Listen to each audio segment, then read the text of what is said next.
Hey guys, today I'm going to show you how I edit using SMAL. I'm going to show you some of the tweaks that I make and explain them to you. And then I'm going to bring the photo into Photoshop and I'm going to show you how I edit skin. As you can tell, she has some baby acne, which is really common in the first couple months. But I have certain things that I do to make her look soft and smooth. And I'll kind of explain this to you. But first, I'm going to show you how I add SMAL. So, or what I do with SMAL. So, I've actually kind of made like a little preset for SMAL called Newborn Perfect. But I will start with SMAL 1 and I'll show you all of the things that I do here in Lightroom, which is where I start with all my photos. As you can see right here, this is the straight out of camera shot, but I add SMAL in Lightroom first. That's also where I cull my photos, and then I bring it into Photoshop and I do my detailed edits like skin and portraiture and stuff like that. So here's SMAL added without any tweaks. Obviously, too dark, too grainy. First thing I do is come in and turn down the grain right here to 0. Then I come up and I'm going to bring up my exposure just so I can kind of see what I'm working with. I'll probably change that up a bit here and there. I'm going to bring down my contrast to about a 7. Then my favorite thing to do is play with my blacks and then with my HSL sliders, and I'll kind of start with the blacks. So I'll bring it up, see how it's starting to make your skin look lighter, more creamy. That's what you want. Your goal is soft, creamy skin, which a lot of that is achieved with lighting. I'll record another video at some point during a session of how my lighting works and where I place it. It's different depending on what prop they're in, whether they're on the beanbag or what, but that's for another day. I'm going to bring down my highlights just a tad because right there on her nose, this white spot, this right here, the highlights are a little bit intense, so I'm going to bring that down a little bit. See what my shadows look like. I like shadows. I like it where half of their face is somewhat shadowed. It's pretty to me, personally. So now I'm going to come down to the HSL sliders and go over to luminance right here where my cursor is. And I'm going to bring up that red luminance. See how it's making her face super creamy? You don't want to bring it up all the way because it's going to take all the red out of her lips. I actually add a little bit of red to their lips in Photoshop a lot of times. And because I bring up my luminance so far, but I really like that creamy look to their skin. So luminance is going to be one of your best friends. Blacks and luminance are my two best friends.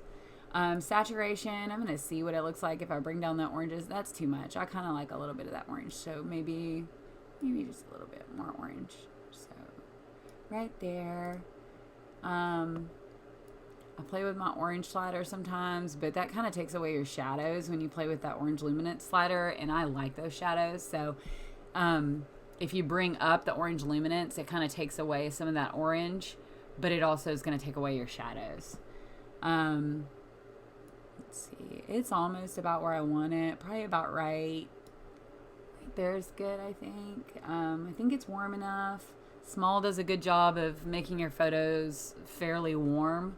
I also shoot generally 5400 or 5600 Kelvin.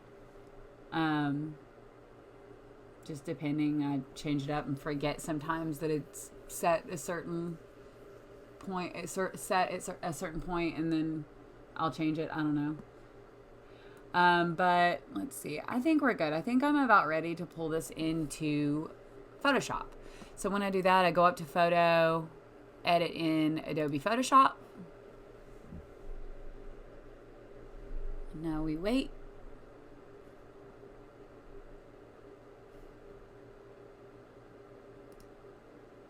All right. So we're in Photoshop now. These are all my actions. I use small for all of my photos, indoor, outdoor, sitters, whatever, anything, everything small. But I do have a couple programs that I use, or actions that I use with every photo as well.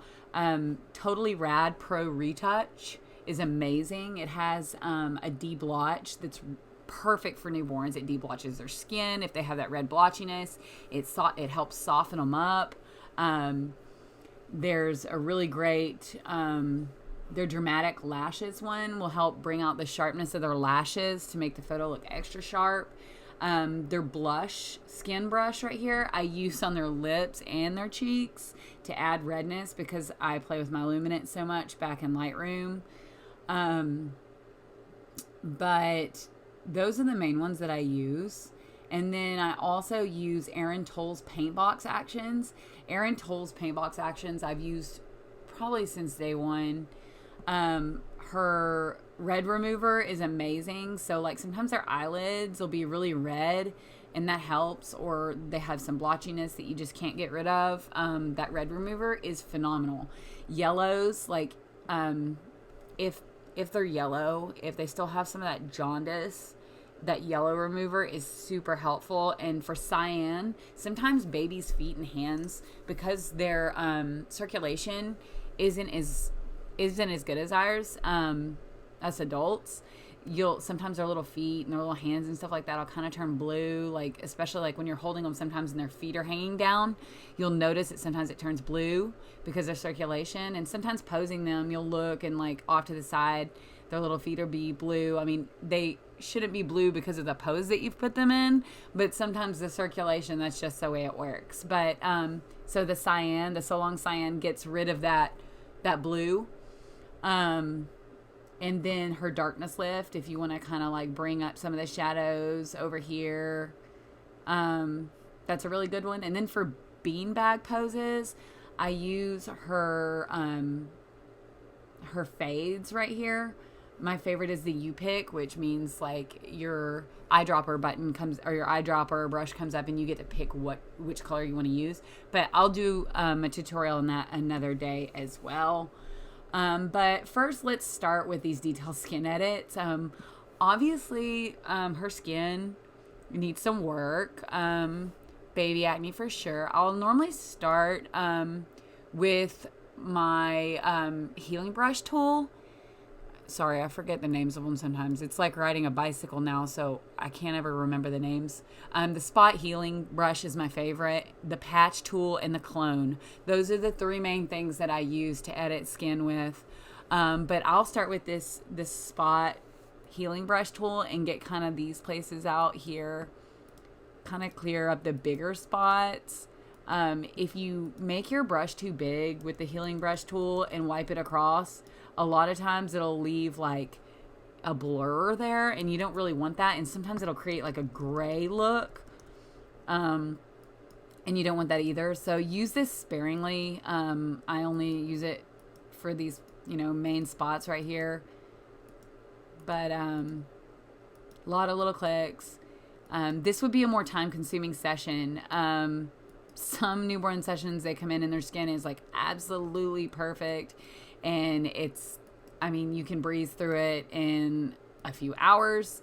And then other times you get babies with skin that they have acne. But it balances itself out. This baby was one of the easiest babies I think I've ever photographed, which means her gallery is massive, of course. So I am editing a lot. This took me probably editing every single night for like 5 days. But that's because I am delivering a lot of photos to them, because she just slept so well. I mean, we could do anything with her. And when you get a baby that comes in that's just so sleepy, you want to do so much, like all of the creative ideas that you have. You're like, oh, I want to do this and this and this and this. So that's pretty much what we did with her. And her parents like the same color palette that I do, earth tones, which made me excited. So I was pretty much able to do anything I wanted with her, which is super cool. I love it when they do that. It's awesome because after all, we're artists, and being able to do what makes our hearts happy is great. So you can see I'm just kind of going here and clicking, editing out her skin. A lot of people are like, just use frequency separation. I'm going to use frequency separation, but even if I just use frequency separation right now, it still wouldn't look the way I want it to. I want her skin to be perfect. I'm very anal when it comes to skin, and I spend a lot of time on photos if their skin is rough, because I want the parents to be happy with their photos. And the first thing they said when they came in was, so sorry, she has baby acne. And I'm like, no, it's fine. That's my job. So I knew that they wanted that skin touched up. So anyway, yeah, this is the most time consuming process. I'm just getting some of these bigger spots out. And then I'm going to kind of patch the larger spots. Her arms and everything were perfect. My third baby, I have 4 kids. She had the worst baby acne my daughter did. She had it all over her arms, her legs, everywhere. So her newborn photos were hard to edit, needless to say. This baby, it's just her face. So we're about there, about where I want it. Almost. I keep saying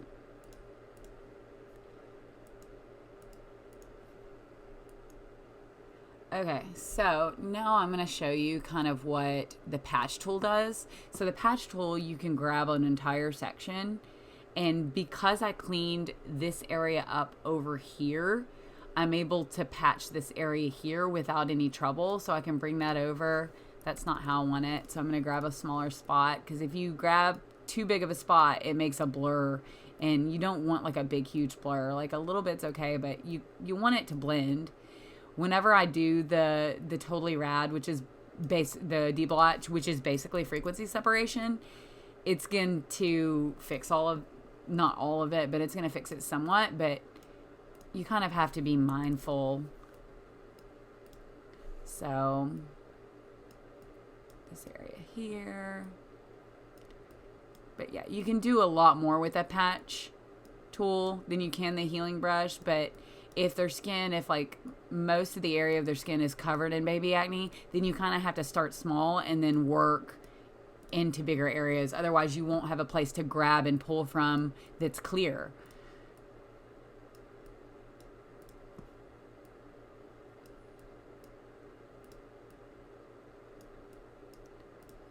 So there we go.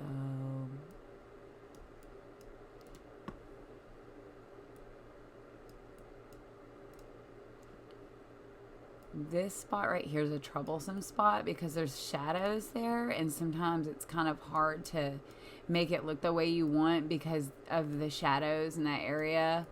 It'll make it look flat, and you don't really want it to look flat. You want definition there because that's where their nose dips in, and hopefully you understand what I'm trying to say. But we're looking pretty good. Some spots down here.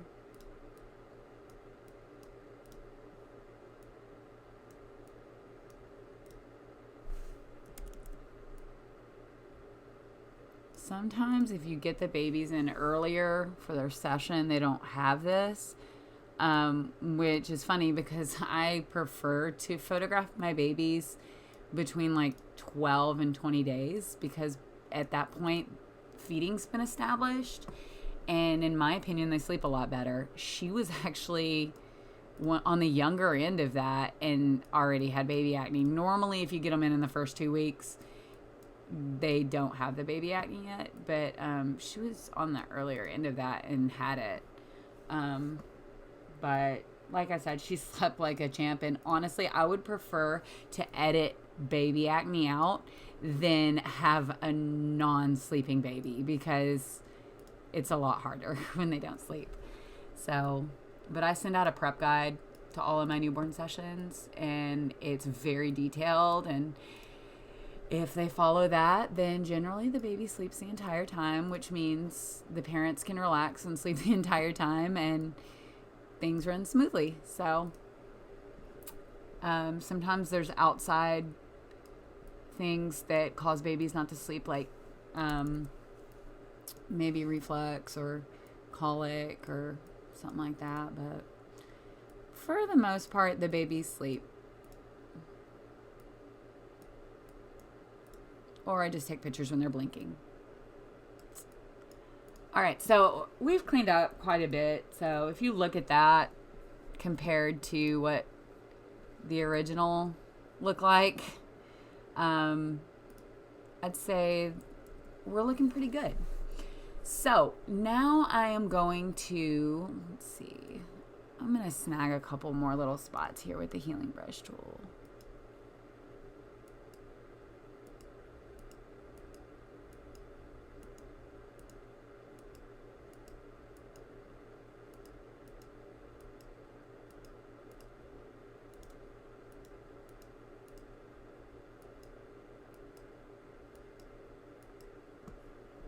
Little hair back here, burlap or whatever from the tie bag, and get that off.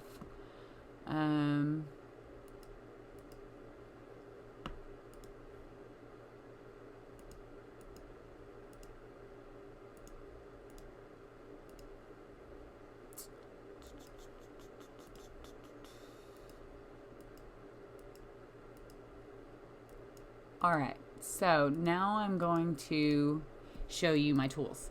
So, Pro Retouch first. D-Blotch Medium is my favorite. So, I think Pro Retouch by Totally Rad runs about $99. It's totally worth it, 100%. If you're editing newborns and that's what you want to do full time, get Pro Retouch and get Portraiture. It's an investment, but I'm telling you right now that it is going to give your photos the look that you see in the photos, your goal photos. So, from other photographers. Portraiture is an absolute necessity for newborn photography. It's going to give them that soft, creamy, sweet baby look.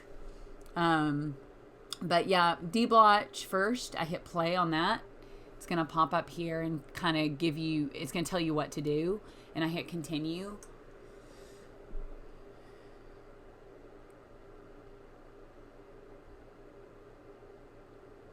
Okay. So,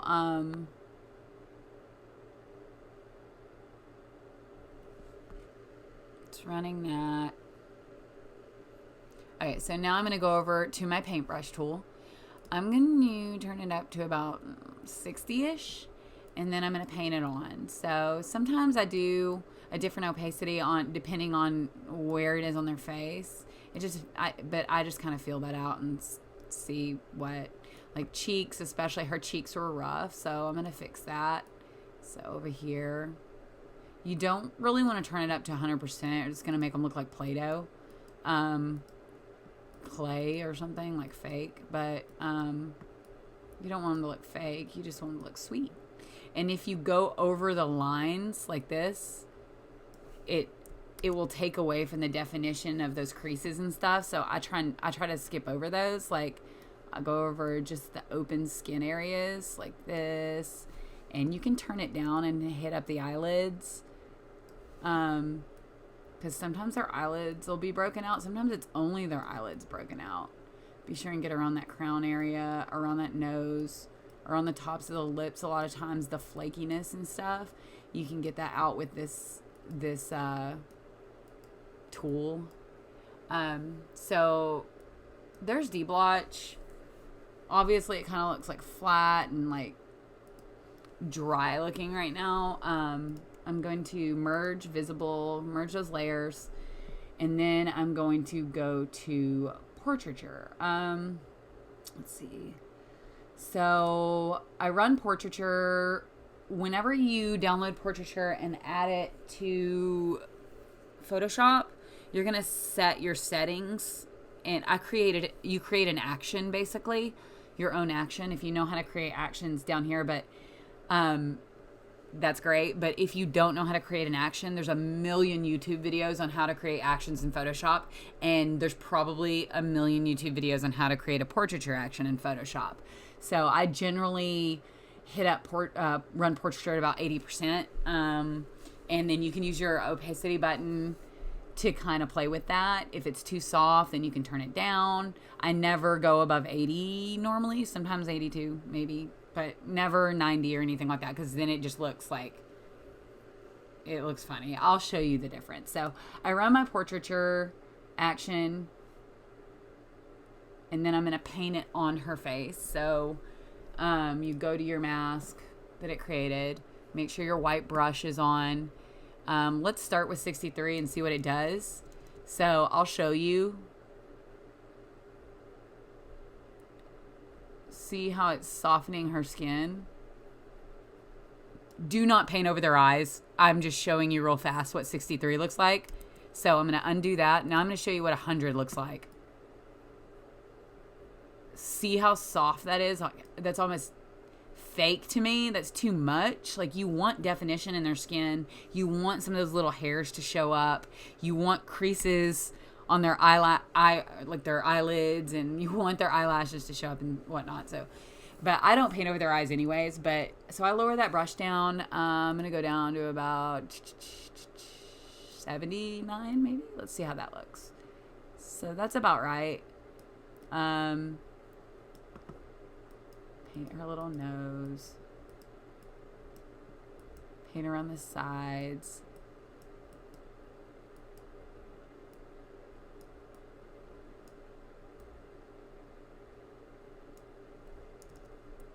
Hit their eyelids. Make your brush a little smaller when you hit their eyelids. You can come in afterwards and kind of clean up. Like, you'll see there's like little dry flakes in places on her skin. You can come in afterwards at the end and do some like cleanup work and fix that. But yeah, like I said, like, if their skin is rough, it can take quite a while. But I mean, it's very balanced out. For every baby that has rough skin, I'll have 5 babies that don't. So it doesn't bother me. Like I said, I would rather have a baby whose skin is rougher than have a rowdy baby.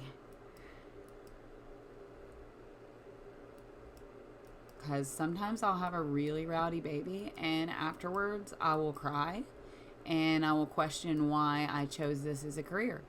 Every once in a while you'll have like 10 really good babies and you'll be like, man, I'm the best in the world.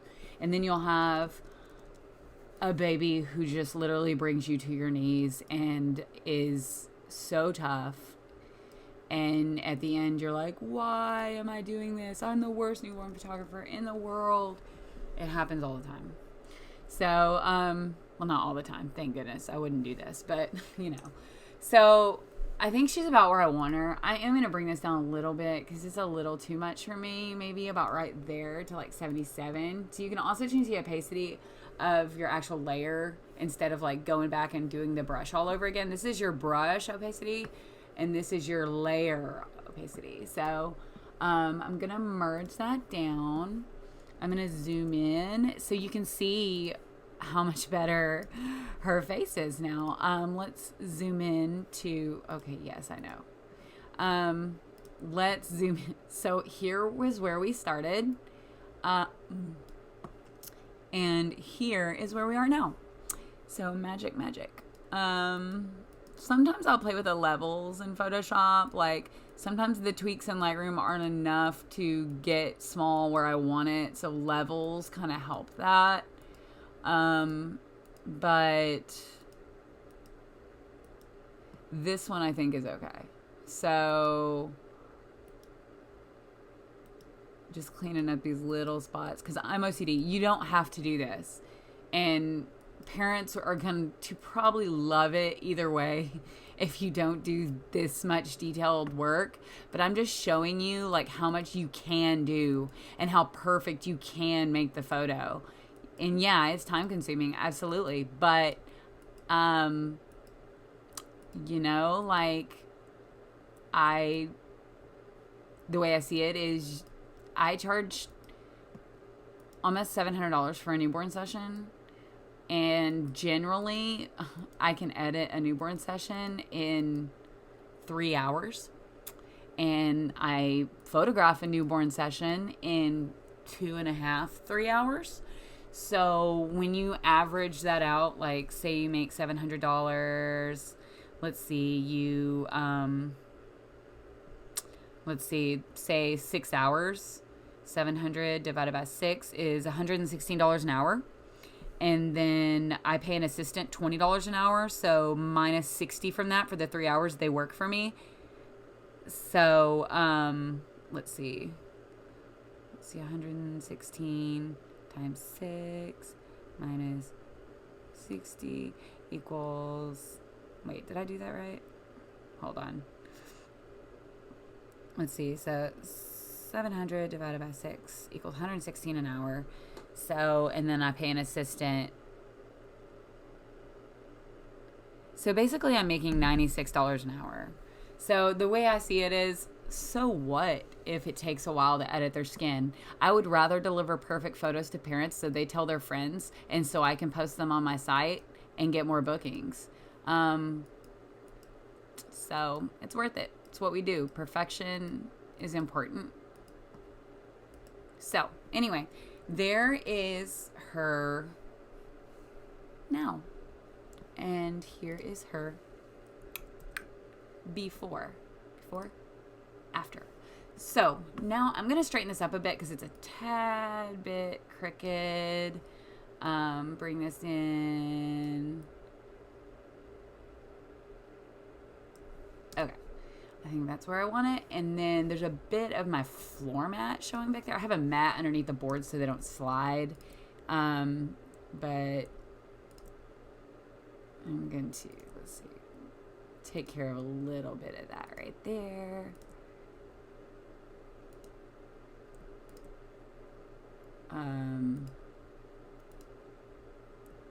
Using my clone brush. Like I said, clone brush, patch, and healing brush are my 3 favorite tools. So you can just kind of play with this until it looks blended where it doesn't look like it's fake.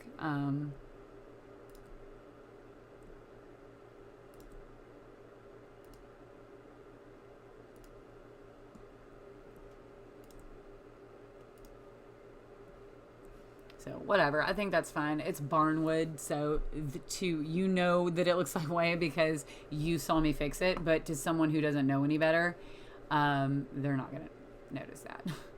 So okay, now I'm going to add actually let's go do our dramatic lashes. So play your dramatic lashes button. Or dramatic lashes action. Excuse me.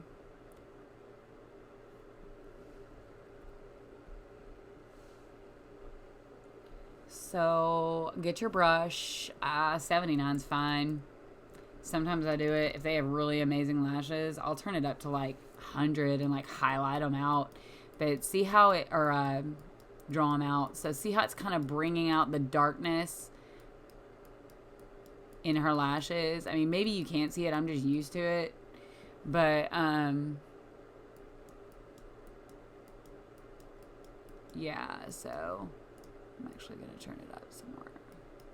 There we go. So it's sharpening her lashes. See that? It's making them darker. And trust me, it makes a difference. I have so many people say, oh my gosh, their lashes, and I'm like, yeah, you probably wouldn't have noticed that if I wouldn't have sharpened them. Or people say, oh my gosh, it's so sharp that I can see their lashes. I'm like, oh yeah. It's not my lens, it's my action. Not really, it's a combination of both. So there you go. So now her lashes are brought out. I'm gonna merge that. I'm gonna show you what red removal looks like. There's a little bit of red around her eyes that I can afford to remove. So I'm going to run that Subdue Red Remover from Aaron Toll's Paint Box Actions. And I'm going to turn this up. And I'm going to turn the opacity way down. A little bit goes a long way. See, that's too much still, even still. Like, I like shadows, and if you have random white spots on their eyes, then it's very obvious. So I just kind of go around their eyes, try to, where it's red. So, like, sometimes right here in these creases, it'll get red. But, so, yeah. I'm going to merge that, and then I'm going to go up to our blush brush, and I'm just, for an example, she's okay. Her face is okay. I mean, you can add a little bit of redness to her cheeks, but it's up to you. But a little bit goes a long way. So, drawing a little bit of redness, maybe a little bit more. There we go. So just add a little bit of blushness to her cheeks right there. And then you can touch up her lips and make her lips a little bit more red if you want. But you get the idea. Lastly, because this is the wood backdrop, I kind of like adding a vignette, but from Aaron's Actions, but I remove the matte because it makes the wood look funny, makes it look less natural. If you have the matte feature added on there, I'll show you how to fix that. So I run matte, the vignette, and then you double click on this, which is your curves. And to add matte to something, it's this button right here. See how if I bring it up, it's like ridiculous. And if you bring it down, it's like right here. Let's see. So that, it kind of looks like too soft around the edges. I don't like that. It looks fake. So I want the matte, but I want to bring down, or I want the vignette, but I don't want the matte. So I bring that down all the way back down into this bottom corner, just this little toggle key right here, and then I'll show you what it looks like. So there's before and there's after. In my opinion, a vignette on that wood backdrop really brings your eyes into the baby and draws attention to her face and her little cheeks and whatnot. But yeah, so there's before and here's after. And then if some of the vignette gets on their face and darkens it too much, you can always go over here to the mask and go to black and take off some of that. I think we might be okay with this one. Let's see. There we go. It actually did lighten it up a little bit. I think. Maybe. I don't know. No. But anyway, see how creamy her skin is now? So I'm going to flatten these and I'm going to save. If you hit save, after you've pulled it from Lightroom into Photoshop, once you hit save in Photoshop, it saves it back to Lightroom for you. So here is the finished product and here's the before. So let's pick these two and hit, oh, wrong one. Hit the C button and that'll show you our before and after. So before, her face, rough, rough, rough. Afterwards, nice and creamy. So that's how I edit using SMAL from the beginning to the end. I hope this is helpful to you guys who are trying to use your SMAL actions in newborn photography. I used to be scared to use them because SMAL is very contrasty and very warm. So people would say, oh, it's SMAL with tweaks. And I know you get frustrated hearing that all the time, but it is literally SMAL with tweaks. And I tweak depending on how I feel. Sometimes I will put out a really contrasted photo and other times it's different for another image. There's so many factors that come into it. But with newborn photography, using consistent lighting, I use Einstein 86-inch PLM. The lighting is always fairly consistent. So the tweaks are pretty much the same with every single photo. Whereas with outdoors, my tweaks are totally different. I mean, a cloud in the sky could change, what I tweak. But once you play around with it and you learn your blacks, your whites, your contrast, your exposure, and especially your HSL sliders for SMAL, then you'll be able to use SMAL on anything. Once I started using it on my newborns, I honestly started getting more bookings. I felt like I'd found my style finally. Like I wanted shadows. And one night, instead of editing, when I should have been editing, I played with small all night on some newborn sneak peeks, and I found it. Like I got it. And I'm like totally obsessed with it now. I love using small on newborns because it's so, to me, it's just, I love the warmth and the contrast and the shadows and it's beautiful in my opinion. So, but to each his own. So now you know how to do that. Feel free to ask me any questions. I'm developing a course, an online digital course for newborn photography. I'm going to create a posing guide. I'm going to have videos that teach you each pose. I'm going to get a videographer in here to film my newborn sessions, so you can learn. And I'm going to create editing videos for everything. If you want more information and you want to keep up, I haven't released it yet. It's in the works. It's going to take a lot of work and time and to get that together. So, but I mean, I'm going to create a new prep guide soon, and I'm going to offer a prep guide with that. So you'll have a prep guide so you can kind of see what my clients get whenever they book. They read that prep guide, and I can tell when a client reads that prep guide and follows it and when they don't. It's like night and day as far as the babies go. So you'll kind of get a sneak peek into that. Well, not a sneak peek. You'll get the prep guide with the digital course. So anyway, follow me on Facebook, Little Bear Photography. Follow me on Instagram, Little Bear Nashville. But I'll put those in the notes. But anyway, that is my edit. I hope this is helpful to you. You guys have a good day. Thank you so much. Bye.